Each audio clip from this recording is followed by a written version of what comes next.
Authors Unplugged. I'm so excited. We've got a full house this week. We've got Alexa Aston, Emil Royal, and Leslie Vollard. Ladies, thanks so much for taking the time to talk to us. Thanks for having us. Yes. Yeah, great to be here again. So happy. So we actually combined 2 weeks worth of releases this week, but we're going to start with the current week and work our way backwards. So I thought we could start with Alexa's book, and it is Falling for the Marquess, which is book 3 in the Strongs of Shattercrest series.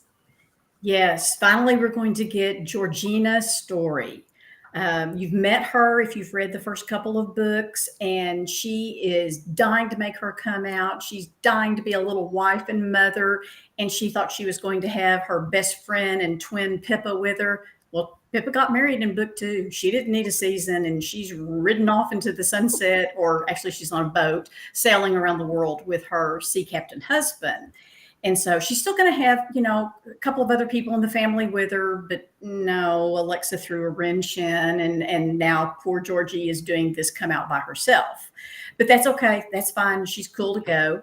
I never really start a book and have tropes in mind. I know some people are like, oh, this book will be a marriage of convenience. This will be enemies to lovers. I don't do that. I just let things unfold the way they do. And this turned out to be a Beauty and the Beast book, which I've never written before. Yes, a scarred hero. And let me tell you, August, it's physically scarred, emotionally scarred. I mean, he's a mess when he comes back. He and Georgie meet in a bookstore, and she is brazen enough to introduce herself to him. She never gets his name. And from the beginning, she doesn't see his scars. She sees the man beneath the scars. And here she is, this diamond of the first water, and everyone thinks she's going to run away with the season. And all she sees is this good man whom everyone in society is just talking about behind his back, to his face. People aren't quiet about their feelings about August. And he just feels so unworthy of anyone, much less this wonderful lass named Georgie. And so it's a story kind of just helping him feel his worth. And he's so lonely. He's welcome into this very large and loving, strong family. So pretty much it. Oh, you got my heart already. No, I love that. I love that when the hero or heroine can see the real person, that everybody else doesn't always see. Yeah. And that idea of being welcomed into a big loving family is like, that's catnip. That's wonderful. Well, she's pretty inside as she is outside. And one scene I loved writing was when he arrived at his first ball, and he's even afraid to go. But, he's made a promise to his brother that he's going to wed, and, hopefully some wilting wallflower will have, this ugly beast. And he doesn't even show up at the beginning of the ball because he's too nervous and he's frightened and everything. And so he shows up when they're all at supper. And of course, everybody's doing that, and then dead silence. And of course, Georgie goes to him. And so society just kind of watches all of this, and tongues are wagging. And like I said, I love all the gossip and that kind of stuff too, and everything.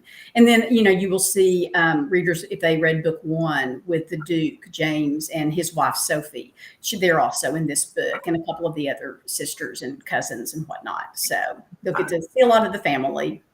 Fun. And remind me again, how many books in the series? There's 7. There are 5 full-length novels. There's 1 novella, which comes out in June. It's already on pre-order, and it's the stepmother to the Duke, and she's the one that has the 4 daughters, and she took in the 2 cousins. So she raised these 6 girls when she was very young. I think she had the twins when she was 18 or something. So she's mid-30s now. And so she winds up having a hot romance in a novella. And if you've read book 1, you know who she's going with. And then for the 2 twins that are cousins, what I did is a duet. And it's the hardest thing I've ever written. They're at a house party, And so, I had to map out the house party and time. Oh my goodness. And this twin tells this twin this. Okay, on day 2, this happens, but this twin tells this one, and it was just like juggling balls. And I'm not coordinated, let me tell you. So it was an adventure to write. It really was. But it was a lot of fun. And it was a little bit different, than what, the normal Regency, you go to the season and kind of thing. So I love a good house party. I've written that a couple of times. And so it was fun to have the twins find their soulmates who used to be friends. And these guys are kind of estranged from one another. So 5 novels, 1 novella, 1 duet. Awesome. Well, it all sounds like so much fun. And then we also had Sherry Ewing had a book come out this week. It's Knights of Chaos. And it's book 2 in her Knights of Anarchy series. So I'll make sure I pop that in the comments. And we'll catch up with Sherry on another time. And then the next book that came out this week is Emily's book, and it's The Oddity of the Ton. I'm completely enamored with both the cover of the book and the book package, the heroine. The description is just like, oh my goodness. Can you tell us about this one? It's book number 4. In the series. But yeah, just like Alexa, I've had people who've been like dying to hear Eleanor's story because she crops up in the first 3 books, and she plays quite a big part in the 3rd book because she's a bit of an artist. So she helps the heroine in that book forge a painting. And poor Eleanor. She's autistic, but in the Regency era, nobody knew what autism was. So she just comes across as being a bit odd, a bit awkward, a bit shy. She's got a few foibles, she's got a few obsessions, and she has got this utter fixation with this Duke, who's just this dashing rake, your kind of typical broad-shouldered, dark hair, blue eyes. Everybody loves him. Everybody thinks he's amazing. All of the debutantes want to trap him, but he's kind of completely unattainable. And poor Eleanor has just fallen absolutely head over heels with him. He doesn't even know she exists, and she's so scared to even approach him that if he kind of looks in her direction, she like runs off because she just has a total fit of the wobbles. So in Oddity of the Ton, she's kind of following him around kind of thing. And she's got a bit of a talent for art, and she's got like a really visual memory, which is kind of based on my memory is quite visual. So I picture things as images rather than words. But her memory is like absolutely pinpoint precise. It's really accurate. So she keeps drawing him and sketching him because she kind of feels that that's the only way she could have him. So she's got this sketchbook that's filled with these drawings of him, and he's normally like scowling and grumpy and broody, but she's managed to tweak the images. So she's drawn pictures of him smiling, so she kind of like falls in love with these pictures. She's just like totally obsessed with the image she's made of him. It's really quite tragic. And her mother's like overly ambitious because she's a bit like a Mrs. Bennet, but she's got a slightly cruel streak. So she sees Eleanor as being a bit of the kind of odd person who's a bit of a family disgrace, and she just like wants to get her off married really quickly, but doesn't think she will. Eleanor's got a much more beautiful younger sister who's like really outgoing. She's got lots of friends, so she's a bit like the kind of the mean girl at high school type thing. Everyone loves her, but she's got a bit of a streak. So poor old Eleanor kind of keeps getting pushed aside. And the hero Monty, he's kind of a bit jaded. His father had an affair when he was in his 50s, so he's got a half sister, but his father's passed away, and his mother, who's the dowager, is like really, really kind of anti her father. She's really like bitter about it, and she says to Monty, "You've got to get married. You've got to perpetuate the family line." And Monty's like, "Yeah, I can see what a marriage has done to a couple. I want to have some fun. My father sired a child in his 50s. I'm going to wait until my 50s before I settle down because I'm like just enjoying being a total rake." And his mother is just like, "Nick, find a wife, find a wife, find a wife." And at one point he just explodes, and she's trying this debutante who's like a not very nice person, and he just says, "Stuff this," and he strides across the ballroom, and he just picks out the least appealing looking woman in the entire ballroom, kneels down in front of her and offers her marriage just to irritate his mother. And the poor girl, he kneels down in front. No, come on. Oh. So he's kind of expecting, any woman is going to think, yeah, I'm just doing it for a laugh. But of course, Eleanor just like latches onto this and she sets her absolute heart on it. So Monty strides over to Eleanor's townhouse the next day, basically to say, yep, great. It was a great joke, wasn't it? Thanks very much for helping me out. And he sees that she's totally smitten. And he sees how her family treats her. And he has this like epiphany where he realizes that he did so the wrong thing. So he says to her, right, okay, let's pretend we're engaged for a bit. I can see that you're struggling in society. I'll help you to navigate yourself around society so that you can cope with small talk, you can cope with situations. Even if the engagement is broken off at the end, your engagement with a duke is at least going to give you a decent footing in society, so people aren't going to take the mickey out of you the whole time. So she's like, well, yeah, okay, better than nothing. If I can have him for a bit, then I'll have that. But then obviously as things unfold, Monty realizes that he was a bit of an idiot. Yeah. He did. He's not my favorite right now. He realizes that actually she's not this kind of weirdo wallflower, that actually beneath this exterior is someone who's actually quite nice, and he quite likes her, and she blossoms under his not his tuition, but I suppose under his friendship. And then of course when the end of the engagement draws nigh, Eleanor's thinking, yep, I can cope with this, I can have my independent life, I feel a bit more confident. But Monty's thinking, have I made a mistake by letting this woman go? And a few things happen that Eleanor's sister is, I don't want to kind of spoil it too much, but she's like really jealous and bitter and twisted, and she has her own problems, and she starts to kind of trash their relationship, which causes a few problems and shenanigans along the way. Well, it sounds like an exciting read, and I love the Misfits of the Ton, the setup for this series, because I like the idea of these people who don't quite fit, who mold. I had great fun writing it. Each of them has got their own little trait, which is either a character trait or it's a background or some disgrace or something really stupid that they did that like destroyed their reputation. So yeah, a lot of fun writing it. Well, I'm so glad that she gets her happily ever after, and that he realizes the error of his ways. He does eventually. There's an arc that has to happen there. Right, so going backwards, the next book that came out this week is Susan King's book, and it's The Swan Laird, and it's book 3 in the Celtic Heart series. And Susan is suffering from laryngitis and cannot speak today, so we are going to catch up with her on our time when her voice works. But I'll make sure that I pop the link to that book in the comments so you can get it as well, because it wraps up the series of the Celtic Hearts, and it's been a very fun series. So, and then the next book that came out this week is Love by the Last Night, and that's Lily Harlem's book. That's a book 1 of Hawk Castle, and that's Dragonblade Flame. So it's steamy nights. So I'll make sure I pop the link to that in the comments so you can grab that one as well, especially if you like reading the Dragonblade Flame line. And then finally, the book that released first, that is last today, is Leslie Vollard's book, and it's The Skull and the Lute, and it's also book 1. And Leslie, I'm going to let you say the series because I went back and forth about how to pronounce it. De Veers. De Veers. Okay.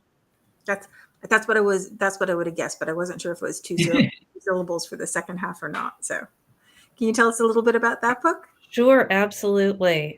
So it's book 1 in a series about a family in the town of Winchelsea in 12th century, around the time when Henry II was king and Eleanor of Aquitaine was queen. So my heroine is this young woman who wants to be a nun. She wants nothing to do with marriage. She wants to study. She wants to do her own thing. She wants to be free to read. She wants to be free to contemplate. And she loves writing poetry. She loves writing poetry, including love poems, though she wants nothing to do with love herself. So her parents want her to marry. She's in a very unfortunate situation. Her brother passed away, and she's very upset about losing her brother. And so she she tries to run away to the Abbey to escape marriage that her parents have arranged. She's managed to escape a number of marriages so far, but when the book begins, she's played practical jokes on them, and so mostly involving various deadly sea creatures. And so she runs away. She wants to escape, and she stumbles into a warehouse while she's hiding from her father's men, and a warehouse by the docks, and is listening to a shipbuilder at work, a shipwright, and he's singing while he works. And he's singing a song that she just heard up at the castle from a troubadour.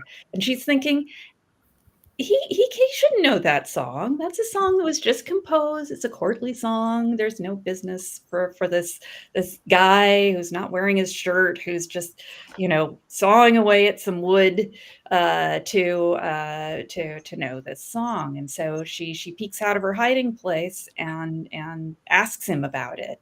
And he's very alarmed and upset because here he is, he's alone with this woman and he doesn't know who she is. And she's like in his workspace and it's very improper. And then he notices that she's wearing pearls and silk. And she's not just any woman. And he's like, oh no, what have I gotten myself into? So they of course there is something about the other. They connect over this love of poetry, but they're both convinced that they're never going to see each other again. It's one-time fascination. What an interesting lesson in life, Carenza is thinking as she is pondering. Why do I feel so warm? Why do I feel so tingly? Oh my goodness! Fluttering of which they speak. What is this fluttering of which they speak? Oh yes. If you showed this man sawing wood, that you had me at that, to be honest. Oh yes. He's sawing wood. He's and there's poetry and singing. I mean, come on. And shirtless. And shirtless. Yes. And so he ends up finding going to get his landlady to take her back to the castle. Because he doesn't want to be seen alone with her. And he thinks that they're never going to meet again. But he has a secret past. He's not a mere shipwright. He was born the son of an earl. But his evil uncle, there had to be an evil uncle, of course.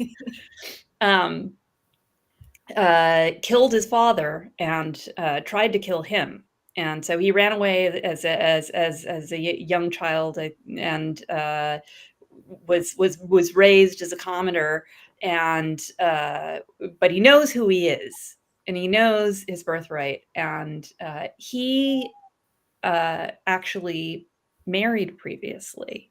He married a young woman. And his uncle had her killed because he was worried about the yeah, I know. Terrible person.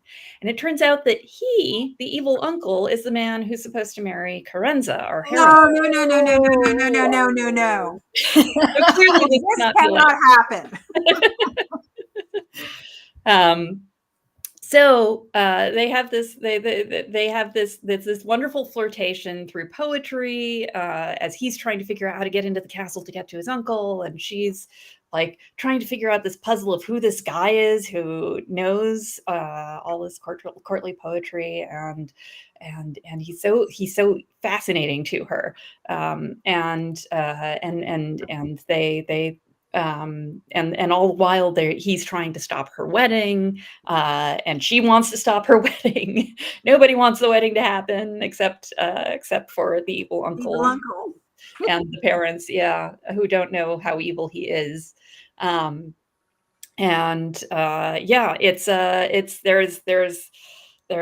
poetry, there's love, there's shipbuilding, there's sword fighting. It's a good proper medieval Oh, it sounds like so much adventure story, love story. So how many more books do we have in the series? So 3 more books in the series to cover the various siblings. Awesome. Yeah. Well, it sounds like it just sounds like a great read. I'm really looking forward to it. Oh, fantastic. Did you have to research shipwriting when you were writing? Yes, I had to research medieval shipbuilding and what were the materials that they used, what was the process. I didn't know the first thing about shipbuilding, so that was all new information to me. I've always loved the Middle Ages, but it was really interesting as I was starting to write a novel set in the Middle Ages. How little my sort of narrow scope of study of the Middle Ages applied to a novel, because there are so many things you need to know to make the characters come alive, to make the world come alive, that sort of extend beyond, sort of an academic understanding of how society works and of the art and culture of the time and so on. You have to know the details of shipwright. You have to figure out,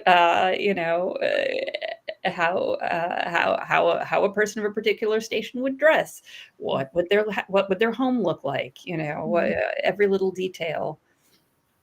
But the beauty about research is once you have it, you can use it in other novels. I wrote about 20 medievals, and one of the places I researched was in the children's section.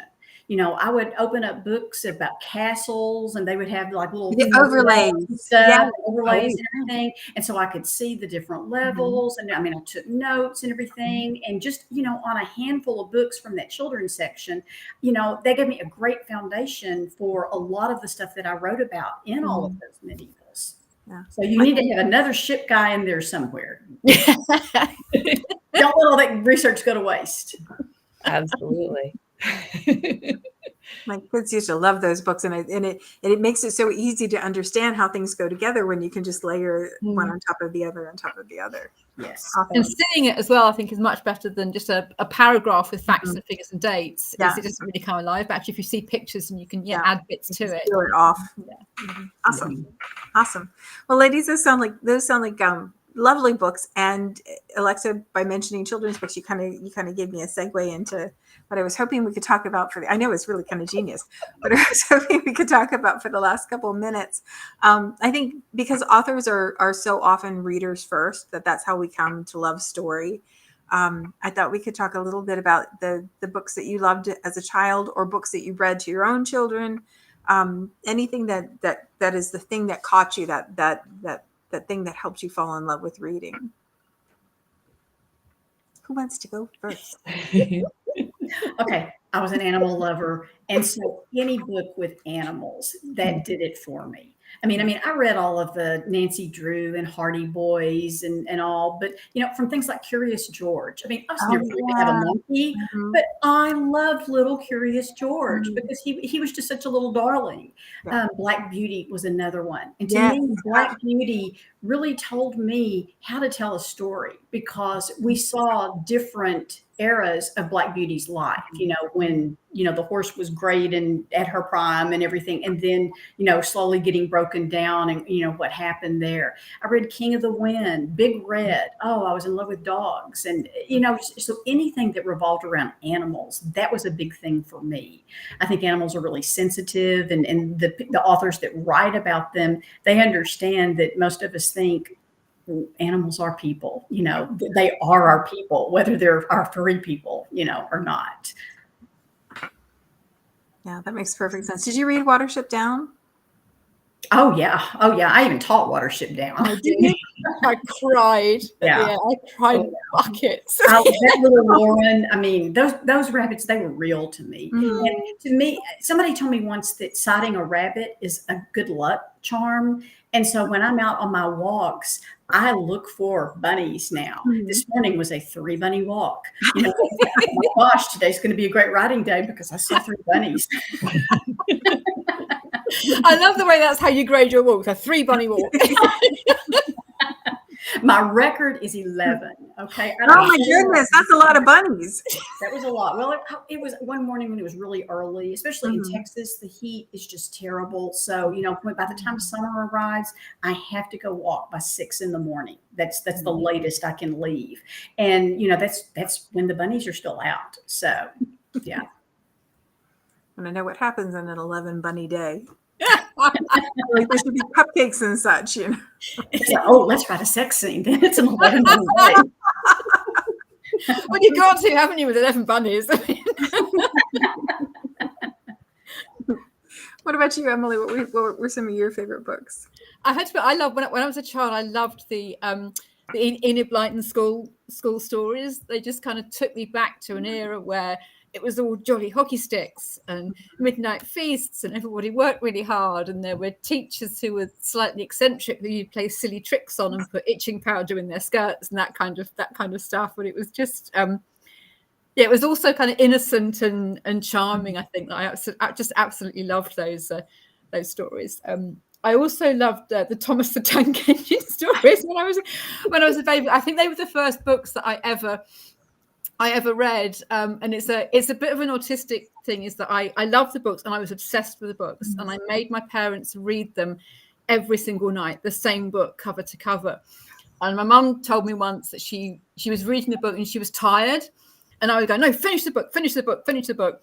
So she'd skip pages just to get to the end of the book, and because I've memorized the whole book, like, Mum, you've moved from page 17 to page 19, can you go back to page 17? So my poor mother had to sit there. She was like falling asleep, having to read the whole book from cover. That was an amateur move. She should have known. Yeah. Well, I was like that as a kid too, but I've done the skip thing with my granddaughter and grandson, and they know. I mean, my grandson will be 2 until tomorrow, and he'll turn and look at me. It's when you get a look. Yeah, it is kind of fun. Books that I enjoyed, and then books that I read to my daughter, and now I'm reading them to my grandchildren. Things like Goodnight Moon. That is something that the kids have loved. Very Hungry Caterpillar. Love that book.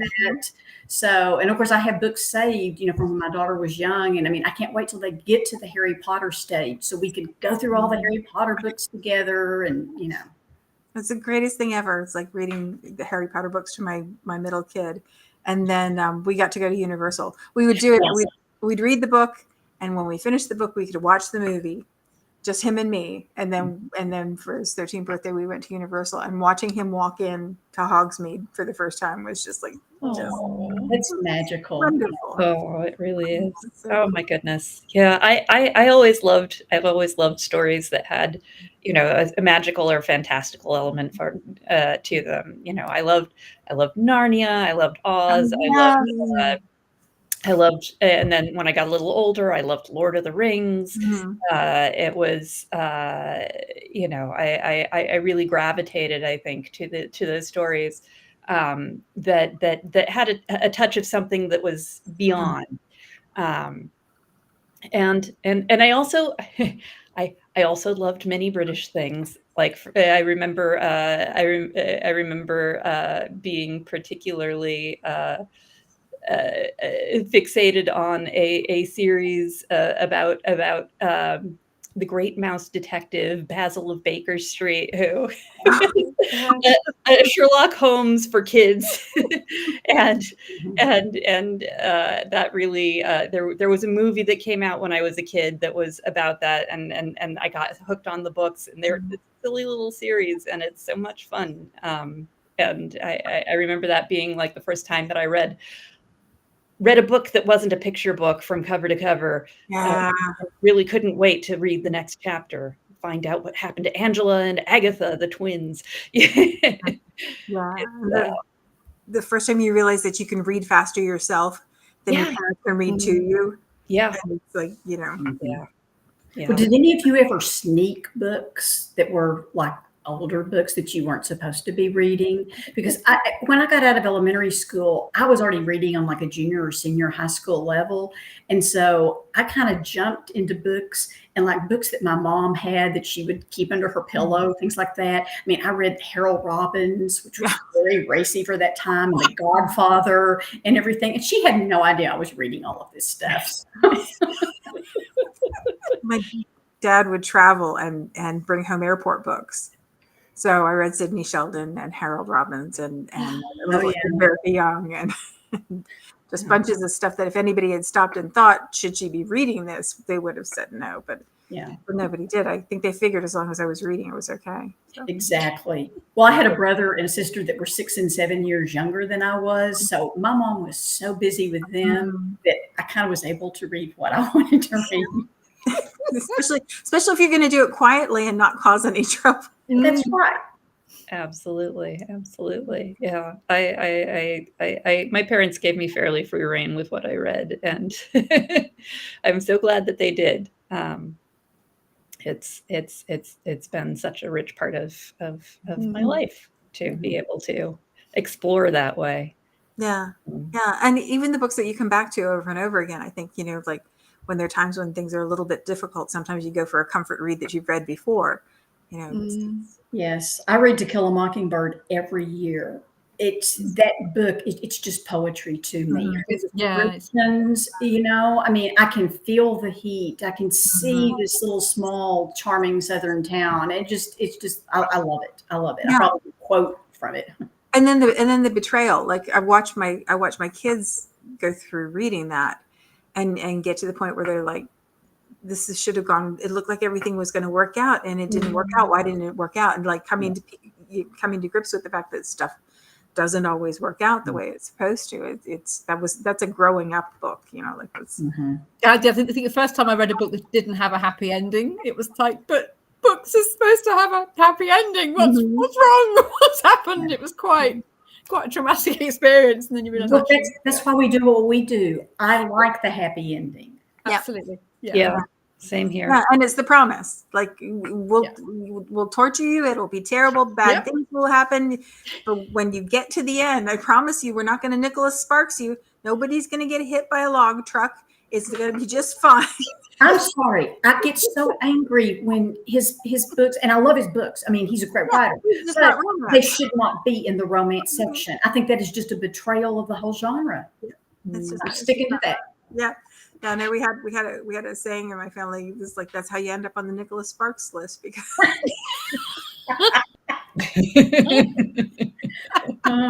ladies, it was delightful to talk to you today. We could keep going, but I know it's getting late.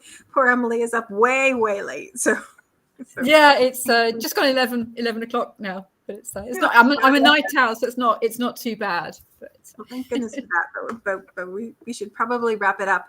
I'm going to say the same thing I say every week because it's true every week. Dragonblade books are the best on pre-order and release. If you haven't gotten them on pre-order or release, you can always read in Kindle Unlimited, and I'll make sure that the links for all of the books, both last week's and this week's, are in the comments so you can grab them. And we'll catch up with the authors that we missed this week soon. So thanks so much, ladies. Okay, thanks. Bye, everybody. Yeah. Bye.